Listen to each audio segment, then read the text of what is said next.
The Dice Tower is made possible by listeners like you. Thank you for your support. And by Cool Stuff Inc. Cool Stuff, in stock at CoolStuffInc.com.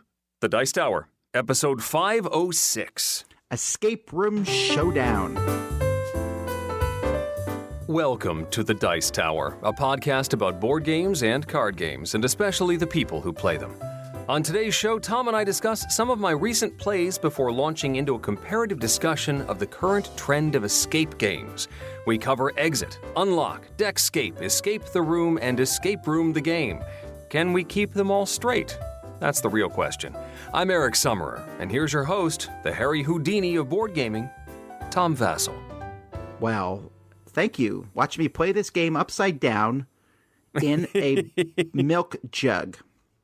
I think Harry Houdini is one of the people that I've read more biographies of him than almost anybody else. I just find him fascinating. He was very popular in elementary school. There were a lot of book reports about Harry Houdini. Well, I find it fascinating that people would go and watch him escape for like an hour and a half. And today that would be so boring. They would like sit there. He would be in the thing and escaping. Yeah. Folks, welcome to our short episode.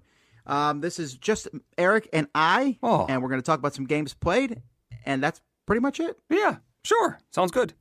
Hey, if you haven't signed up for the Dice Tower Cruise yet, think of the sun. Think of playing games all day long, and then pausing to go to a buffet, and then coming back and playing more games, and then pausing to go eat games. Eat games. I just ruined this. To eat with the Dice Tower people. Yeah, okay, let's move on. You can find that information at dicetowercruise.com. Full confession, I have been sort of in idle moments looking at the Royal Caribbean website and various excursions at our ports of call. So I'm already sort of chomping at the bit. And I sent the links to my wife since she's coming with me this year. So I'm already sort of thinking about this. Yeah, it's going to be a good time. I'm looking, but it's still pretty far away. But it's not too far away to start making plans because December will come up quickly, folks. All right, so let's talk about some games. I'm gonna let Eric talk about a whole pile of games before I get to mine.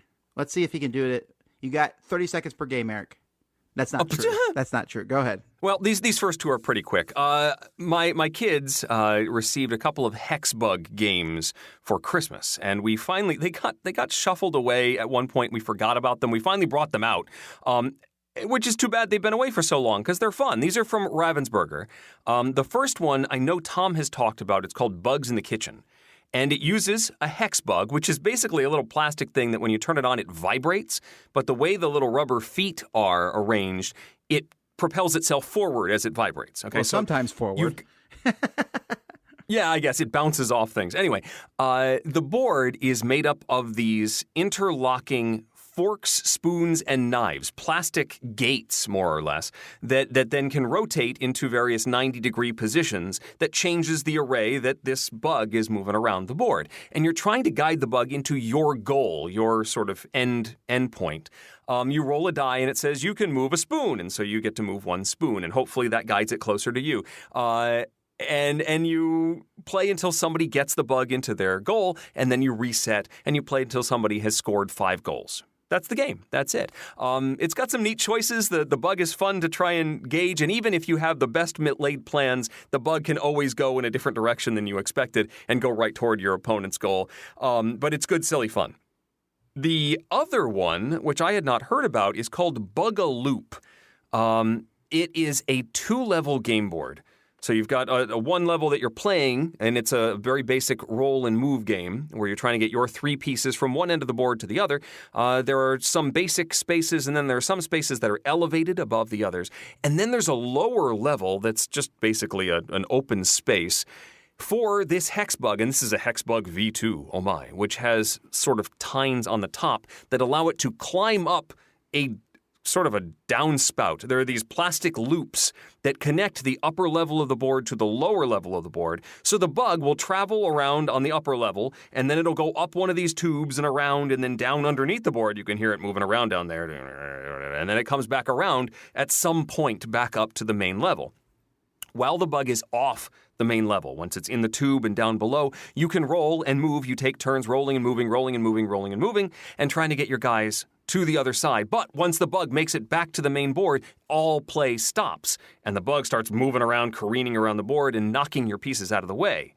And once the bug gets off the board again, you check to see where your pieces have ended up. And maybe they've gotten pushed forward, maybe they've only been moved a little bit, but if they're no longer on a space, they get put back at the start. This is a very basic roll and move game, and ultimately that's all it is, with sort of like a toddler that runs through the board every once in a while. But still, the tension and frantic energy of it is a good bit of fun, because you're frantically rolling. Get out of the way! Come on, let me get to the safe space. And do you move one guy all the way across, or do you move all your guys onto the board at once, knowing that they might get knocked off when the bug gets back? It's, again, good, silly fun. Fewer choices in BuggaLoop, because it is just roll and move. If you don't roll well, you're not going to do that well. And if you get collided by the bug, you're not going to do all that well. Bugs in the Kitchen has some more strategy to it, although it's still chaotic, trying to get that bug where you're going. But you're making decisions as to which pieces, which gates you're moving around. So I think as a gameplay, from a gameplay perspective, I like Bugs in the Kitchen better, but they're both good, silly fun and have a tremendous toy factor. It's a blast just watching these bugs move around. So thumbs up for them both, Bugs in the Kitchen and BugaLoop from Ravensburger. Well, I agree on Bugs in the Kitchen. I actually do not like BuggaLoop. No? I feel like it's too random. Sometimes the bug gets stuck doing something. Sometimes the bug doesn't even go up in that loop for a really long time. It's the loop thing is kind of cool, but it's almost a gimmick that's not as interesting. And while the concept is, oh, quick, move, quick, hurry, it's just, I don't know, it doesn't feel like there's as much of a game there. Bugs in the Kitchen, the kids wanted to play it right away. BuggaLoop, they'd rather just watch. Okay, I can see that. Both of my boys have enjoyed playing both games. They and it's certainly, both of them are ones that they can play on their own, and they need no intervention from me whatsoever, which is also a plus. But I agree, there's certainly less to. BuggaLoop is a much more shallow game, and yeah, if the bug gets stuck in a corner, it's not as fun. But it is, it's a toy, almost more of a toy than a game. Next for me is a game called Catbox. This is from Grail Games. It's another in their small box line. It's basically a tile-laying game using square cards. You are given a secret role at the beginning of the game. You will be sort of advocating for a particular color of cat, although you may be a dog, which has some special rules for the end of the game. And you're trying to get more of your color cat face up, visible at the end of the game. The way you do this, you've got these cards that have either 3 or 4 cats on them in cardboard boxes. It's adorable. And the cards are also two-sided. So you are holding a hand of cards, 1 or 2 cards based on the number of players.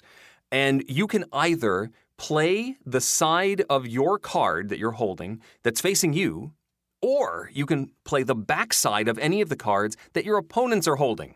So you've got lots of choices. And then you have to orient the card properly and place it on the board. And if it is let's see if I can get this rule correct. If it has 4 cats on it, it can only cover 1 cat on the existing board. And if it has 3 cats on it, it can cover 2 cats, 1 or 2 cats of the existing board. So you're trying to cover up other people, but you're also trying to suss out which cats they are, because you don't know for sure which ones they are. And also increase the status of your cats. At the end, you get, I think, 1 point for each of your cats that are left on the board, as well as 1 point for your largest group of cats. So if you had the largest group of black cats being 6 cats all adjacent to each other, then you get an additional 6 points. And that's it. Again, very simple tile laying, but there are lots of choices looking at everybody else's cards, and it can be a little AP prone because you're trying to orient. You're looking at somebody's card that's face up, and you're trying to orient it onto the board, but you can't just grab it out of their hand and start mucking around with it. You have to, figure that all out in your head. And the more players you've got, the more choices, more cards in people's hands, the trickier it can get. I played the full game with just 2 players. I think it's better with more, but I don't know if I want like the full maximum number of players for this. It's cute. It's adorable. The cats are very cute. And then there's some special powers you can add in, which I have not played with, that allow you, I think everybody gets a certain number of special power tokens they can use once during the course of the game. It was fun. I mean, certainly this is right in that wheelhouse of Grail Games' light series of card games. The Too Many Cinderellas is part of this series, and I talked about the Donut Drive-Thru last week. It all fits in that same weight, plays quickly, and it's easy to approach for sure. And that is Catbox. Well, just to clarify, though, it is about cats. It is. Yes, okay. it is. Yes. Although you might get the dog. If you get the dog, you're trying to get just, I think, trios of cats. So you get 1 point for each group of 3 that exist on the board, and no more, no less. So, interesting. Last for me, another light game. Another light game is Amun Re. This came out, hit the table. This is our sort of from the vault for this week.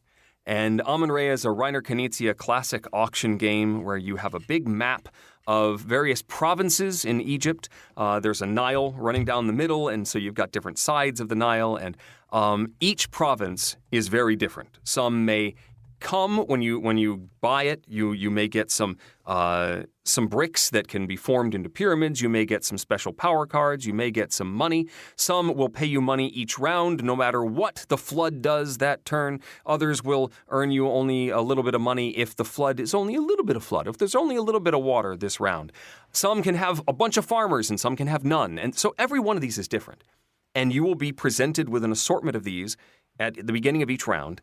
And you will bid for them in one of Knizia's awesome bidding systems that's a very set bids. They sort of go up in a pyramid structure, 0, 1, 3, no, 1, yeah, whatever. They go in a pyramid, 1, 3, 6, 10, 15, etc. Yeah. Once everyone has a province, so some people will pay a lot for these provinces and some will pay 0. Once everyone has their little bidding marker on a different province, you pay for them, and you may then buy farmers, you can buy power cards, you can buy bricks that can form into pyramids, and you do this for 3 rounds until everybody has 3 provinces, and they've had 3 chances to build stuff, and then you score. Whoever has the most pyramids on one side of the river or the other is going to score. You can score power cards that say if I have all 3 of my provinces on the northern section of the river, I get bonus points. Oh yes, you're also sacrificing to Amun Re each round, which determines where that flood level is, which can determine the income for the farmers. You can also steal from the coffers. It's a secret blind bid. Then, after everyone's done this 3 times, and they've scored, then that whole generation of people dies. The pyramids stay, but then the farmers die, and the ownership of the provinces goes away, and you start over. Do a new set of 3 auctions with now all the provinces are worth different amounts because they've got pyramids on them. And now everyone's got more money than they used to. And the auctions go very differently in the second half of the game. And that's really the key to Amun Re. I still enjoy this one. It's crunchy. It's hard to really control everything. But it's a good time. I played this on the original set. I know, Tom, you recently played the new version of Amun Re. Right, the new version is essentially the same thing. It's nicer. I did a comparison video if you guys want to see them, but I mean, it's basically bigger board, looks prettier. It's pretty much the exact same game, though. I still like this one. I'm glad it hit the table recently. It's a classic, and it deserves to be so. Amun Re. Now, I think I might have asked you this before, but I need to clarify this. Are you Eric Amos? I might be. I think I am. There is a slight chance that there was another Eric in our game group for a while. Tom's referring to the Joe Gola. If you follow Board Game Geek, there is a infamous session report of Amun Re by a gentleman named Joe Gola. And I think I was in on that game, but it's been a long time. I don't really remember. But that was my group. I was maybe in the room. I may have been playing the other game at the time, but all we know is that this Eric won. Well, then it probably wasn't me. Yes. If you, it won't teach you anything about the game, but it's a hilarious piece of writing to read. Oh, but yeah, yes. I'm really, really liking Amun Re. Still in my collection. Enjoy it a lot. Okay. Yeah, there was actually a game I had originally wanted to talk about, and then you sort of made it the theme for today. That's right, because I want to talk about this escape rooms in a box type situations. Yeah. I've now played the 4 scenarios in Escape the Room, plus the 2 expansions for that. I played all 3 of the English versions of Exit the Game. I believe there's more in German, but they're not in English yet. I played Deckscape, which is from DV Giochi. Exit the Game is from Cosmos. And I played the 3 Unlock games from Space Cowboys. You lucky dog. I am lucky because not only do I like these, right? But like I opened Unlock yesterday and my wife said, "Is that another escape room game? Let's play it." So I mean, my family, we really like playing these. Now, out of all of these, I have loved all of them except one. One out of the series, and I'll get to that one in a second. Let me talk about basically all these games, folks. They're about an hour each. Some of them, Escape the Room is exactly an hour. Exit the Game, Deckscape, and Unlock are not an hour. Well, technically Unlock is an hour, but you can all these you can keep playing even after time runs out if you want. Right. In Escape the Room, you get an envelope of stuff, and you got to figure out a 4-key code. The keys have numbers, letters, shapes, all different things on them. You plug these keys into a device, and it will tell you if you're wrong, in which case you lose time, or it will tell you if you're right, in which you go to the next code, and you have to find... This is actually Escape Room the game. Sorry, Escape Room the game. Yes. You need to do 3 codes to win a scenario. But there's all sorts of things in these envelopes, from papers, and you might need to write on stuff. The first one is not destructible. The rest are destructible. However, you can go online and print out the parts that you destroyed to redo them if you want. Exit the Game is also a destructible one. It looks a lot smaller. They're each self-contained. Escape Room the game, you need the original one to play the expansions. Each Exit the Game is specific. Yes. They're a deck of cards, but they're also a little booklet that comes with them, and that booklet is incredibly important. I usually end up shredding mine. This game is completely destructible. There's no way you can play them again when they're finished. And there's different cards that will show puzzles, which will hopefully lead you to other cards, and you're using this book to navigate your way through a deck of cards. Yeah. Deckscape is a replayable one. It is just a deck of cards. So far, there's only one for it so far. And in this one, you see something and it says, "What do you do now?" You say what you've done. You flip the card and it will tell you if you did the right thing or not. However, you don't want to flip the cards too often because it will hurt your score at the end. So you want to make sure you know you have the right thing. Unlock it's the most unusual of them, I think. It's another deck of cards, and this is also one that's replayable. And this one has numbered cards and some cards with letters, but you will take these numbered cards and you might say, "I'm going to put this key in this door," and then you add those 2 numbers together, find that card, and if it's correct, it will say something happens, or it might tell you, "No, this is the wrong answer." Or it might even, that card might not even be in a deck, so in case you know those 2 things don't go together. This one also has an app which is required because there is sometimes voice memos that occur. Yes, and a hint system. And there's also a hint system. Actually, this Escape the Room has a hint system online. You can go to their website and find it. Escape Room the game. Exit the Game has a hint system of these cards. Each puzzle has a different shape, and there are 3 cards for each puzzle. One gives you a pretty general hint, one gives you a very specific hint, and then one tells you the solution. The solution, yeah. You can look at any of these you want, but of course you'll get a lower score at the end of the game. Deckscape has a card with the hints written on it backwards, so you have to squint to figure them out. And Unlock has the hints built into the app, the free app that comes with it. Right. Escape Room the game has the hints are they use the red lens technology. So the timer will actually beep. Oh, you're right. And I'm tell sorry. You when... I forgot about that. You're right. That comes with an automatic hint system. I count that as part of the puzzle almost.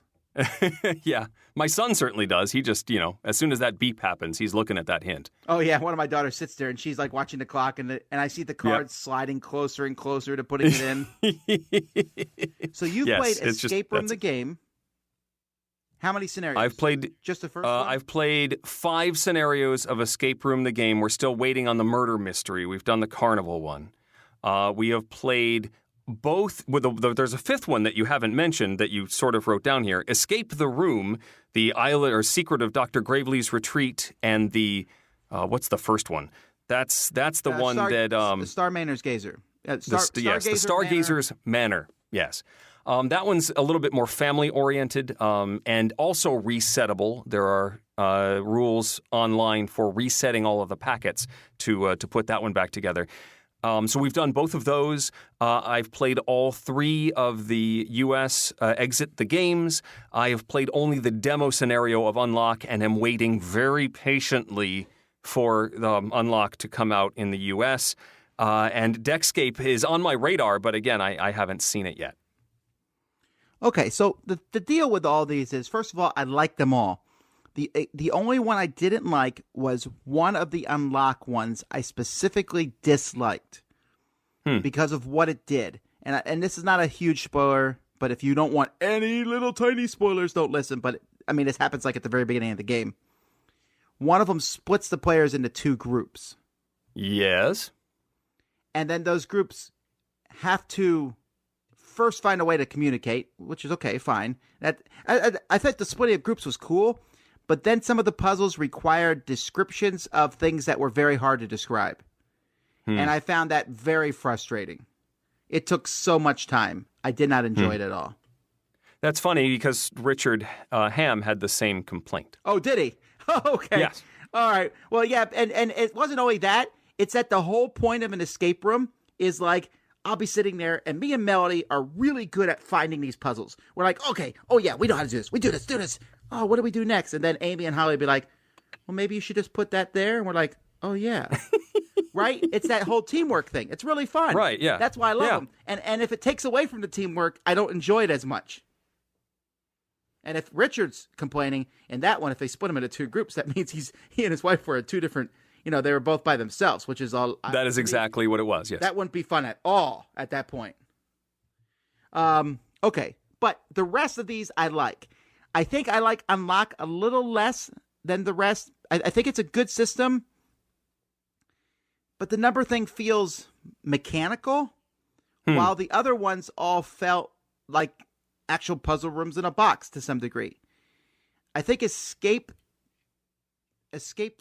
the Room is maybe my favorite, but I really like to Exit the Rooms from Cosmos. And in fact, Eric, you said you played all 3 of the Cosmos ones, right? I've played all 3 of Exit the Game, yeah. And in one Exit the Game, well, I forget which one it was. The lab is I think that the most straightforward, has the most interesting puzzles in it. But the pyramid did some stuff that kind of knocked my socks off. Yep. But the cabin in the woods had 2 moments in it where I was like, that's amazing. And we'll have to discuss this later because, the problem with it's not really a problem, but the system only lets you do it once. And especially with Exit the Game, like we said, there are destructive elements that, people are online saying, isn't there a way that we could do this without destroying it? You really can't. I can't even imagine a way that it would work. With some of them, you need to be presented with the box and you need to open it up, do it the way they say, and destroy the components the way they're saying, because it doesn't work otherwise. Some of the most interesting aspects are those things that make it unplayable for a second play. I don't want it that way. Here's the deal. I pay $20 for one of these Exit the Games and played with. I think they're 15, but yeah. Or 15 with 5 people, my family. 5 of us are playing this, and for like an hour, that's such a good value compared to other things, and we had so much fun. Mm-hmm. If you don't want destroyed, I understand it, but then buy the unlock ones, I guess. Buy the other ones, yeah. But why would you want to? Why do you care if it's? I guess it's for resale value. Yeah. I mean, or I would enjoy playing. I mean, one of the draws of these other ones is that I can reset them and set them up for another group. I can now sit back and go, all right, everybody, here's the situation. Good luck. And play it with a different group or at a convention or with different family members and watch them sweat through some of the puzzles. And I can't do that with the destructive games. I get that. I understand that too. But at the same time, if everybody does that, then the company's not going to make much money. Right. I mean, I think any one copy isn't going to make too much of a dent. People are still going to buy new ones. That's true, but I also think that these destructive elements of these games add some really fun things. In fact, one of the exit the games, I really felt stupid because there was this one puzzle, and I did it, and I said, nope, that doesn't work. I had to find a solution, and I did every single way. I brute forced through the puzzle, and none of them worked. And then we found a piece that I had stuck underneath the box and didn't notice. But I'm loving this. Okay, so you said you played Escape Room the game. You played all 5 of them. 4 in the box, and you played the Welcome to Funland. So how many of those have you won? We all but one. Okay, so we're 4 for 6 out of those there. Exit the games. How many of those did you win? Exit the game. Well, exit the game counts up and not down. Oh, so that's right. That's right. It just gives you stars, but. Right. So I think all of them So with Exit the Game, I started playing with my kids, and they left. So we're like 5 minutes, 10 minutes into it, and they leave to go do something else. So I ended up playing the first 2 solo, and they took me an hour and a half each. And then the third one I played with my regular game group. That took about an hour 15. Did you find yourself having to use clues at some points? Yes. A few times we just couldn't figure out what they were getting at, and had to at least get either the stage 1 or stage 2 clue. What's nice about the stage 1 clue is it tells you what pieces you need in order to solve the puzzle. So at the very least, you can look at it and go, I don't have that card yet, so I can't even solve this puzzle. Why bang my head against the wall? Which is nice and helpful. You sort of set that aside and wait until you've acquired more stuff before you can actually complete that puzzle. But yes, I did need a couple because sometimes with any puzzle game, sometimes it's hard to see where, like you read a clue and you don't really understand how they're interpreting information. And I had to sort of figure out what they were getting at a couple times and then go, yeah, okay, I see what they're trying to do here, and then actually work my way through the solution. I think these games have a somewhat limit on the number of players who can play them. I said I played Exit the Game with 5, but it's probably a 4-player game. We just had my one daughter basically using the solution wheel. There's a solution wheel you spin for it. Yep. Which is, they said it was very unique and yet felt very similar to the one in Escape the Room. Yes, although this has sort of a 2-level authentication. In Exit the Game, you find out one number after entering in a combination, and then you look in the solution deck, and then it lists, it says, this may be the solution, but then it asks you where you found certain symbols. And that leads you to another card, which then tells you whether you're right. So you can't even really stumble upon the correct solution. You have to sort of get one step to another, which I found interesting. It really feels like you're solving something when you have to do this 2-step process. Yeah, the thing about these escape room games that I like, one of the things I like is the fact that sometimes when you solve something, you're like, yes, it's just so exciting. In fact, I remember, I love Time Stories. It's one of my favorite games. But one of my favorite parts of Time Stories was in the very first scenario, there was a puzzle in it, and we solved that puzzle, and I felt such a rush of adrenaline. Mm-hmm. And that's what these games are. These games are easily one of my favorite genres at this point. If you come to me and say I'm an escape room game, I'm like, I'm playing it. Yeah. I won't even hesitate. Who's playing with me? I don't care. I'll grab any group of people and put them down. And I really like them, and I love them. I will say that as I'm playing these, I'm starting to feel better at them. There was a puzzle in Unlock at one point, and we got to it, and we were like, oh, we know this, because we saw a similar puzzle in one of the Exit the Games. There's only so many of each puzzle, so after a while, you're like, oh, I need to stick this in a mirror. I need to fold this in half. And you know, like all the little tricks, like, oh, I need to cover up this part of the card. I need to do this. You know, these same things happening over and over. Right. You get better at spotting the patterns that, well, you can sort of filter out what's important and what isn't when you look at a page. But I'm still just amazed that when I get something and I'm like, wow, that was something I was not expecting. And now sometimes we disagree on this. The second scenario of Escape Room, the game, there was something in there that Eric did not like, but I did like.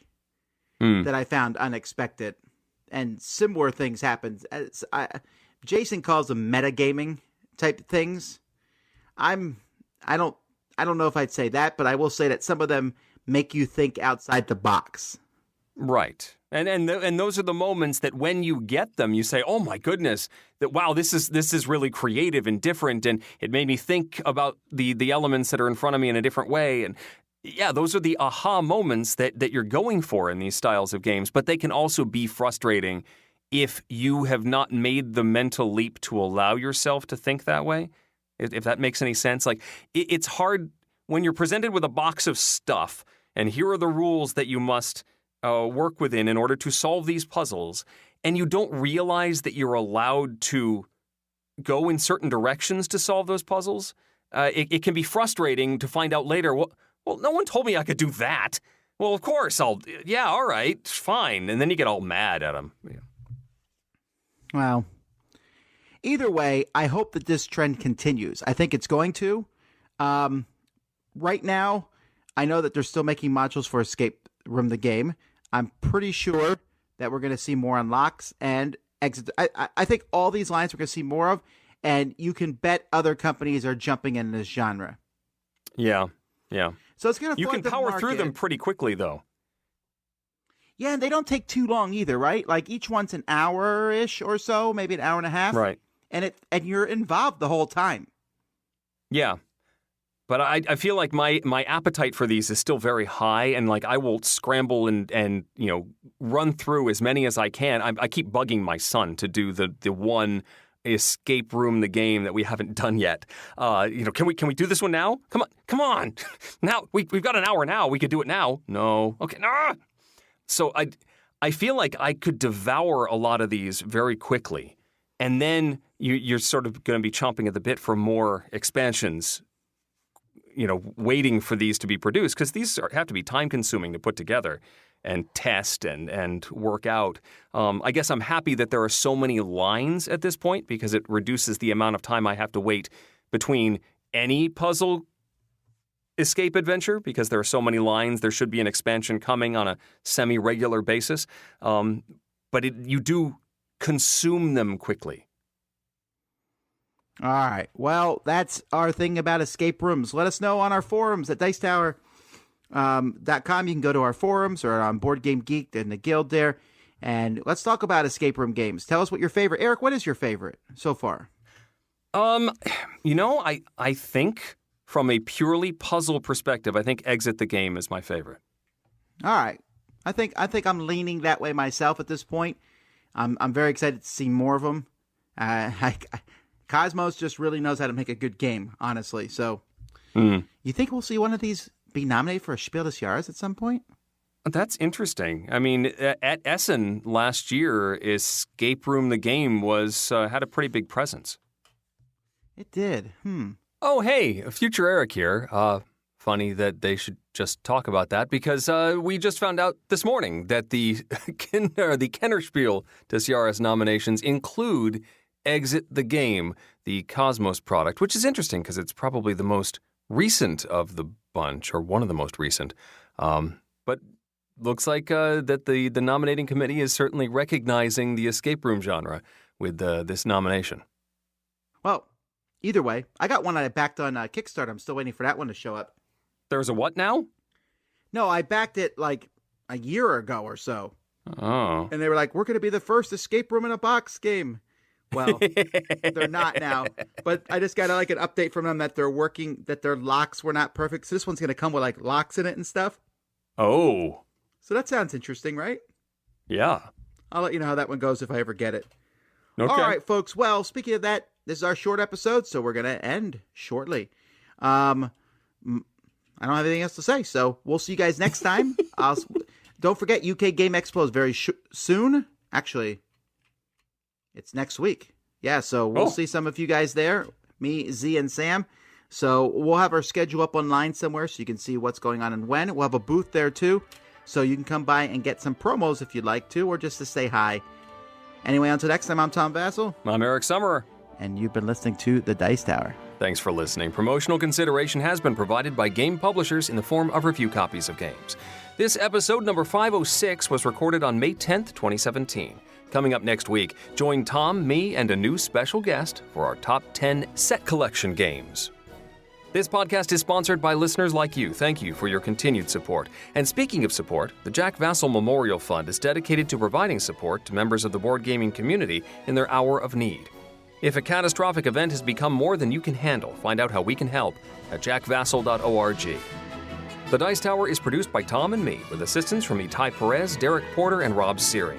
Amphibian rap battles provided by Ribbit Wars. Timothy Pinkham composed our theme, and hosting is provided by Cool Stuff Inc., where you can find great games at great prices at coolstuffinc.com. Let us know what you think of the show by posting to the Dice Tower Guild at BoardGameGeek.com, following the Dice Tower on Twitter, or by emailing us at dicetower@gmail.com. And don't forget to visit the other shows in the Dice Tower Network, including Flip the Table, Start Space, The Game Pit, The Secret Cabal Gaming Podcast, and Board Game Blitz. Find out more at dicetowernetwork.com. Until next time, from all the gang at the Dice Tower, have fun gaming. Tom, I can't open the door to the booth. I'm stuck in here. You must find 4 codes before you can get out. Wait, what? And then this is where your internet goes out.